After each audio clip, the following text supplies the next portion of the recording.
Para igualar la fortuna de Elon Musk con un salario medio, tendrías que trabajar 30 millones de años. Es decir, estarías a medio camino entre nosotros y el último tiranosaurio Rex. Cada segundo que pasa en este vídeo, Elon Musk gana unos $3.000. En menos de 6 minutos ya habría sumado 1 millón, lo suficiente para comprarse la casa de tus sueños y un coche con lo que le sobra.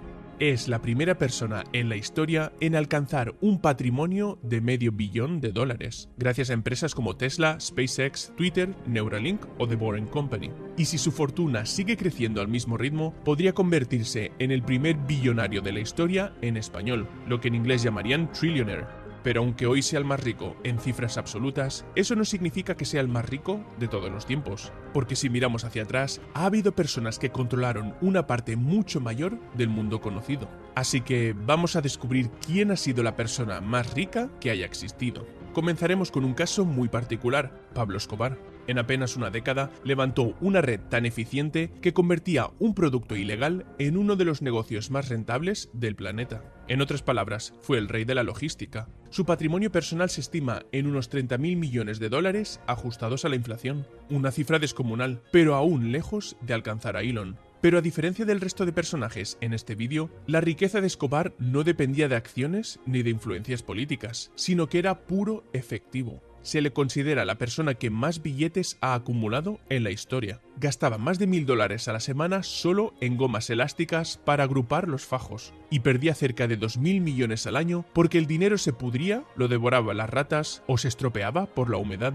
Tenía tanto efectivo que, durante una huida, llegó a quemar $2 millones solo para encender una hoguera y dar calor a su familia. En cambio, la fortuna de Elon Musk, como la de cualquier multimillonario moderno, no está en un banco ni en una caja fuerte. Está en el valor estimado de sus empresas, un valor que sube o baja cada día según lo que dicte el mercado. Pero retrocedamos a comienzos del siglo XX, cuando Estados Unidos era un país joven y el petróleo empezaba a mover el mundo. En ese contexto, Rockefeller levantó un imperio que llegó a controlar casi el 90% del petróleo refinado en todo el país. Su empresa, Standard Oil, creció tanto que el gobierno acabó obligándola a dividirse en 34 compañías diferentes, entre ellas nombres que hoy siguen sonando, Exxon, Mobil o Chevron. Pero aquí viene lo irónico, aquella ruptura, pensada para frenar su poder, lo hizo aún más rico. Rockefeller mantuvo acciones en todas las nuevas empresas, y todas se dispararon en bolsa. En 1913, su patrimonio superaba los $900 millones en la época, lo que equivalía al 2% del PIB de Estados Unidos. Para comparar, la fortuna de Elon Musk representa hoy el 1,6% del PIB estadounidense. Según los récord Guinness, Rockefeller ha sido la persona más rica de la historia, con una fortuna ajustada a la inflación de unos $631.000 millones. Rockefeller destinó parte de su fortuna a fundar la Universidad de Chicago, que con el tiempo se convirtió en una de las instituciones más prestigiosas del mundo, de donde han salido 101 premios Nobel y 27 premios Pulitzer. Además, Rockefeller fue el primero en convertir el capitalismo industrial en una ciencia. Hasta entonces, los negocios eran caóticos, empresas familiares, poca contabilidad y precios impredecibles. Él cambió las reglas del juego con 3 ideas que definirían el siglo XX. Primero, estandarizó procesos. Lo que es consistente es rentable, un principio que más tarde copiarían gigantes como McDonald's. Segundo, controló precios y aplastó competidores. Al dominar la cadena completa, podía bajar los precios hasta hundir a sus competidores, y cuando desaparecían, los subía de nuevo. Y tercero, creó las bases del poder corporativo moderno. Rockefeller fue el primero en entender que una empresa no tenía que morir con su creador. Podía ser una máquina autónoma, donde los ejecutivos sustituyeran al empresario visionario. Por eso no solo fue el hombre más rico de su tiempo, sino que fue quien enseñó al mundo cómo serlo. Y en esa misma década, otro hombre cambió para siempre la forma en la que el mundo se movía. Henry Ford no inventó el automóvil, pero sí inventó cómo fabricarlo en masa con una idea simple y brillante, la línea de montaje. Además de eso, Ford duplicó el salario de sus trabajadores y redujo la jornada laboral de 9 a 8 horas. El resultado de esas 3 medidas fue una reducción del tiempo de montaje del Ford T, que bajó de 12 horas a tan solo 1 hora y media, y su precio cayó de $950 a $290. Por primera vez, los mismos obreros que fabricaban un producto podían permitirse comprarlo. En pocos años, millones de personas comenzaron a moverse, a vivir fuera de las ciudades y a desplazarse en coche a sus trabajos. Así nació el suburbio, el tráfico y la rutina moderna. Henry Ford no solo cambió la industria, sino que también ayudó a crear una nueva clase media capaz de ahorrar, consumir y soñar con una vida mejor. Su fortuna llegó a representar el 1,3% del PIB de Estados Unidos, algo por debajo de Elon Musk. Unas décadas antes aparece otro nombre clave, Andrew Carnegie. Nació en la pobreza, en Escocia, y emigró a Estados Unidos casi sin nada. Sin estudios, sin contactos y sin capital, fue subiendo peldaño a peldaño, hasta que medio siglo después se convirtió en el dueño del acero mundial. Carnegie fue el primer gran multimillonario hecho a sí mismo del mundo moderno. Su empresa construyó los rascacielos, los puentes y las vías férreas que unieron un continente. Y en 1901, cuando vendió Carnegie Steel en el mayor acuerdo empresarial de la historia hasta entonces, su fortuna equivalía al 1% del PIB estadounidense. Pero lo más insólito vino después. En lugar de morir siendo el más rico, decidió lo contrario. Creó 2.500 bibliotecas públicas, financió universidades y escribió una frase que lo definiría: el hombre que muere rico muere en desgracia. Hasta entonces, los ricos donaban por motivos religiosos o morales, casi como un gesto simbólico. Carnegie cambió eso para siempre, convirtió la filantropía en una misión profesional y en un deber moral del capitalista, una visión que más tarde seguirían otros titanes como el propio Rockefeller. Y en esa época aún existían los zares. El último fue Nicolás II de Rusia, un hombre que gobernaba una sexta parte del planeta y que, sobre el papel, lo poseía casi todo. Tierras, minas, bancos, impuestos, ferrocarriles y ejércitos le pertenecían legalmente a él, no al Estado. Su fortuna se estima en unos 300.000 millones de dólares actuales, pero su verdadero poder no cabía en una cifra. Controlaba el petróleo del Cáucaso, los diamantes de los Urales y la vida de más de 150 millones de personas. Y sin embargo, fue precisamente esa riqueza colosal lo que lo condenó. En 1917, la revolución bolchevique lo derrocó y al año siguiente fue ejecutado junto a su familia en un sótano en Siberia. Un siglo antes que ellos, una familia ya había convertido el dinero en una dinastía. Todo empezó en un gueto de Frankfurt, con Mayer Amschel Rothschild, un comerciante de monedas que comprendió algo revolucionario. La confianza podía viajar más rápido que el oro. Envió a sus 5 hijos a grandes ciudades de Europa, Londres, París, Viena, Nápoles y Frankfurt, y juntos crearon algo inédito, una red financiera sincronizada, con sus propios correos, códigos cifrados e incluso palomas mensajeras. Mientras los ejércitos tardaban meses en enviar órdenes, los Rothschild transmitían información financiera en cuestión de días, coordinaban transferencias, prestaban a gobiernos y financiaron campañas enteras, como la del Reino Unido en las guerras napoleónicas. Habían creado el primer sistema bancario multinacional de la historia, en cierto modo, el primer banco global en red.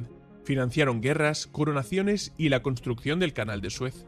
Durante décadas, ningún gobierno europeo podía declararse en bancarrota sin que un Rothschild lo supiera antes. Su riqueza total llegó a ser tan grande que, en términos relativos, superaba a la mayoría de países de la época. Hacia 1850, se estima que el conjunto familiar controlaba el equivalente a entre 300.000 y 600.000 millones de dólares actuales. Los Rothschild fueron la familia más rica de la historia, aunque no a nivel individual. Nathan Rothschild, el hermano londinense, fue el más rico de ellos, con una fortuna estimada en unos 20.000 millones actuales. Y unos siglos antes que los Rothschild, hubo un hombre que convirtió los préstamos en poder político. Transformó el negocio familiar en un imperio financiero que dominaba Europa, comerciando con metales, especias y crédito. Fue el primer banquero que prestó a reyes y papas a gran escala, y a cambio obtuvo monopolios mineros, sobre todo cobre y plata. Sus préstamos financiaron guerras, cruzadas y la elección del propio Carlos V como emperador del Sacro Imperio. En el año 1500, Fugger prestó al Vaticano el dinero necesario para construir la nueva Basílica de San Pedro, la Capilla Sixtina y otros edificios. Un arzobispo alemán de la época se endeudó hasta el cuello con Fugger para comprar sus títulos eclesiásticos. Para pagarle, el Papa le permitió vender indulgencias, es decir, perdón divino a cambio de dinero. Aquella campaña de recaudación indignó a un monje llamado Martín Lutero, y su protesta acabaría provocando el nacimiento del protestantismo. Pero Fugger no solo acumuló riquezas colosales, también dejó huella en lo social.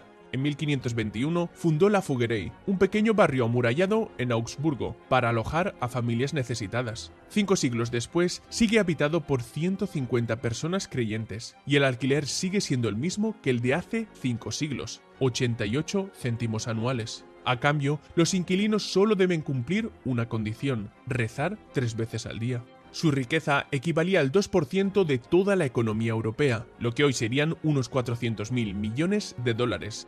Y mientras en Europa los banqueros prestaban dinero a los reyes, en África había un rey que no necesitaba pedir prestado a nadie. Mansa Musa, emperador del Imperio de Mali, controlaba las minas de oro de Bambouk y Wangara, que en aquella época producían casi la mitad del oro mundial.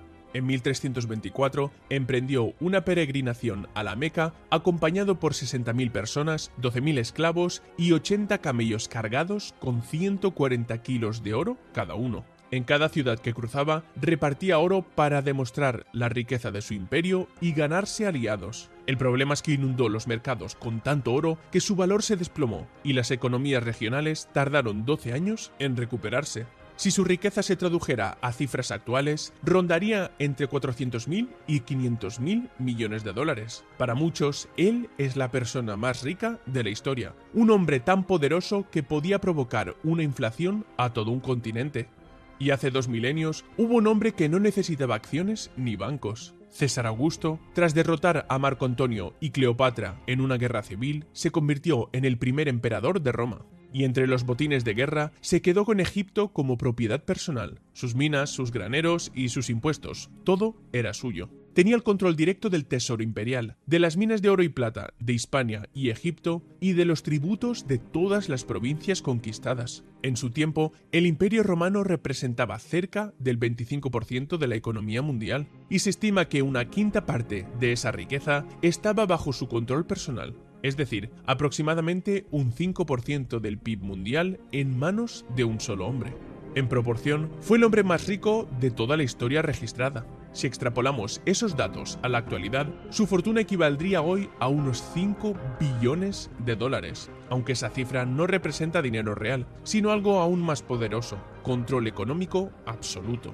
Y si seguimos retrocediendo, llegamos a un rey cuya riqueza está escrita en los textos más antiguos del mundo, el rey Salomón. Según la Biblia, recibía 666 talentos de oro al año, el equivalente a unas 22 toneladas, además de tributos, comercio y regalos de otros reinos. Con ese poder construyó el legendario Templo de Jerusalén y convirtió a Israel en el centro comercial del antiguo Oriente Medio. En cifras actuales, su fortuna se estima entre 1 y 2 billones de dólares, aunque aquí hay más mito que contabilidad. Lo que sí parece cierto es que ningún rey de la antigüedad concentró tanto poder y riqueza como él. Así que, ¿quién ha sido realmente la persona más rica de la historia? Si hablamos de cifras absolutas, el líder es Elon Musk. Si hablamos de efectivo, el trono sería para Pablo Escobar. En términos de porcentajes de PIB, John Rockefeller dominaba su tiempo como nadie. Si consideramos fortunas familiares, los Rothschild no tienen rival. Si medimos el poder de alterar economías enteras, nadie como Mansa Musa. Y si hablamos del control sobre la economía global, César Augusto está en otra liga. Pero si miramos el impacto en la vida cotidiana de millones de personas, entonces el más influyente fue Henry Ford. Y sin embargo, este ranking revela algo más profundo. La riqueza absoluta no existe. Toda fortuna es relativa a su contexto. Mansa Musa fue inmensamente rico en oro, pero vivía en un mundo sin electricidad ni vacunas. Salomón construyó templos de oro, pero no conocía los engranajes ni el cero. Incluso Elon Musk, con todos sus miles de millones, depende de algo tan volátil como la confianza en sus empresas. Así que no te preocupes, la riqueza no lo es todo. Al fin y al cabo, ninguno de ellos habrá visto un vídeo de Easy, así que imagina qué vida tan vacía.